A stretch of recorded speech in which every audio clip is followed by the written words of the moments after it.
Very ways that I think about myself is very, very important because it determines my future. And it's the same thing for you. You have to really check yourself and think about the ways that you look at yourself, the ways that you think about yourself, the way that you talk about yourself. That negative self-talk, that negative self-chatter that we have all day consistently could be the very thing that's affecting you from reaching your goals. What if everything you need to be successful is already in your hands? I want to encourage you that God has already equipped you with everything you need to go on the journey, everything you need to obtain the success that you're looking for. You just have to go for it. Sometimes we look so much outward and we look at everything around us and everyone around us, and we look at everything that they have so much to the point where we start to look at ourselves and think that we have nothing. We start to doubt the very things that we even have.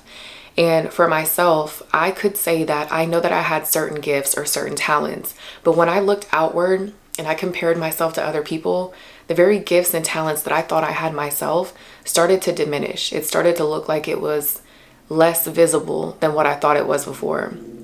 And I know for so many of us, the comparison is a thing that's natural for you to do. Sometimes you just can't help but see the glory of someone's life, or what looks to be glorious, or what looks to be sparkling with glitter. It's sometimes hard to avoid seeing it. Sometimes you wish you're doing certain things, or you wish you could do certain things, but it may seem like it's so far out of reach for you. I want to let you know that instead of focusing so much outward, so much at other people's lives, so much at what people show on social media and what looks good, that maybe it's not all that it cracks up to be sometimes, but also there's a lot of things that you have hidden deep down inside of you that you just haven't even unlocked yet. There's a lot of things that you're not even operating or using because you're so focused on everything else around you. Sometimes it takes for you to really take inventory of your life and look at the gifts that you have, look at the blessings that God has given you, and utilize your resources. There's so much potential that people have inside of them. And I see it every day where a person can be really, really good at this or really, really good in this area. But anytime they focus on everything else around them, they start to look at themselves as less than. They start to believe that the very things that they have is not even worth anything. But I want to tell you that if you really started to look at the gifts that you have, look at the blessings that you have, look at the opportunity that you have, it's already inside of you. If you started to use and act on these very things, your life could literally transform. And it's happened in my own life where I saw that I was good at certain things. I saw that certain things just naturally worked out for me, or it seemed easier for me than it was for other people.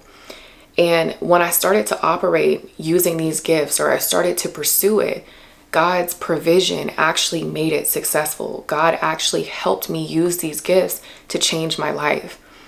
And so if I sat down my whole life and I thought about myself the way that I used to, where I felt like I wasn't going to amount to anything, I felt like my life was completely negative, and I felt like there was no way that I could ever possibly get out of the situations that I was in, if I stayed in that mindset, I would never be who I am today. And even now, the very ways that I think about myself is very, very important because it determines my future. And it's the same thing for you. You have to really check yourself and think about the ways that you look at yourself, the ways that you think about yourself, the way that you talk about yourself.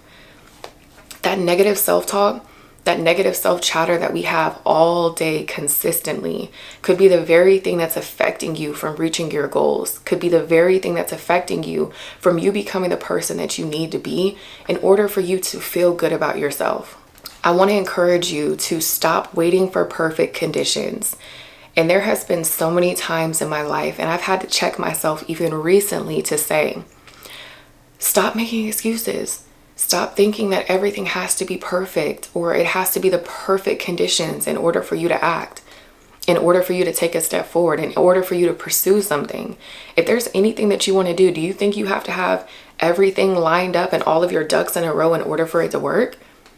No. And in fact, God will often give you a puzzle piece with things completely out of order, and it's up to you to build the puzzle or not. It's up to you to find the pieces, missing pieces, and put it together. If everything was perfect And if everything was perfect as is, there's no growth in anything that you're trying to achieve if it was perfect. If everything was put together for you, then there would be no development of your character, no development of your mindset, no development of you as a person. There's no growth in that. And so I'm thankful that everything is not handed to us, that everything is not perfectly in place for us to just step into it and it just be what it is.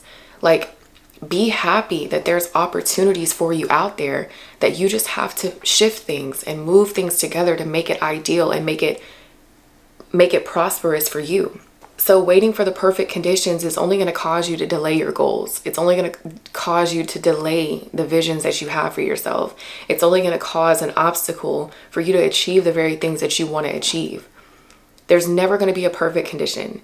So if you're looking for that, you're holding yourself back. You have to take those small steps now, even in the most unperfect situations, because God is going to honor the fact that you did not fold under the pressure, that you didn't give up just because it didn't look perfect. So if you haven't pursued things because it didn't look ideal or it wasn't perfect to you, chances are you're missing out on the very things that God is trying to use to develop you for the very thing that He wants to give you. Faith grows when you use what you have. If I was completely relying on my own strength, which I've tried to do many times in my life, I would definitely feel overwhelmed. I would definitely feel like what I'm trying to do is not working. I would definitely feel like it's meant for me to give it up because it's just not it's not going in the direction I wanted to go in. But the Bible says without faith, it's impossible to please God. So I even had this conversation with myself today that, God, if I've ever never had the faith, if I've ever not had enough faith to please you, I apologize and forgive me for that, because I know there's been times where I had a lack of faith in everything that I was doing because I felt like I was relying on my own strength. I felt like if I couldn't do it in my own strength, it wasn't going to happen and it just wasn't meant for me. But sometimes we dream so small, or we think about our capacity as the only capacity that we're operating out of. You have to know that God is going to give you the strength. Your strength lies in God. So if you're setting out to do something and you're telling yourself that you can't do it because you don't know how you're going to do it, it's not up to you, it's up to God. You have to rely on Him and allow Him to give you the strength through every situation, through every idea, through every opportunity, through every obstacle. Allow God to give you that strength. And I promise you, it is going to change your life. And remember that small steps make huge impact. I can't tell you how many times I beat up on myself for months of just beating up on myself, right? And it came to a point where I said, either you're going to make a step or you're not. Either you're going to take a chance or you're not. Either you're going to do it or you're not. And just one small action step forward could literally change the trajectory of everything that you're feeling. And it's happened in my own life. I got tired of being depressed. I got tired of feeling down. I got tired of feeling like my life wasn't working. I got tired of me thinking every time I try something, it just wasn't, what's the point of trying because maybe it won't work out. I got tired of talking to myself like that. I got tired of losing the race before I even began because I battled with myself mentally for so long. I got tired of giving in to the devil because I was just listening to all of the different negative things that I was hearing. It's time for you to fight back, and it's time for you to take charge of your life and understand that if you want it, you have to go get it. If you want it, you have to work for it. If you want it, you got to put in the effort, the honest effort, and show God that you're trying. Start with what you have. Start with the little bit that you feel like God has given you. Start with a little bit of effort you think you can give. Start with a little bit of motivation you think you have. Just a little bit. It doesn't have to be a lot. Because as we know, a little bit goes a long way. And with the little bit that you feel like God has given you, maybe it's a lot that you just don't even know, because it is. Look deep within and find those very things that is connected to you, that already lives inside of you, the gifts that you have that you haven't even been using, that you haven't even been operating out of. Start using just a little bit of it and watch how God moves in your life.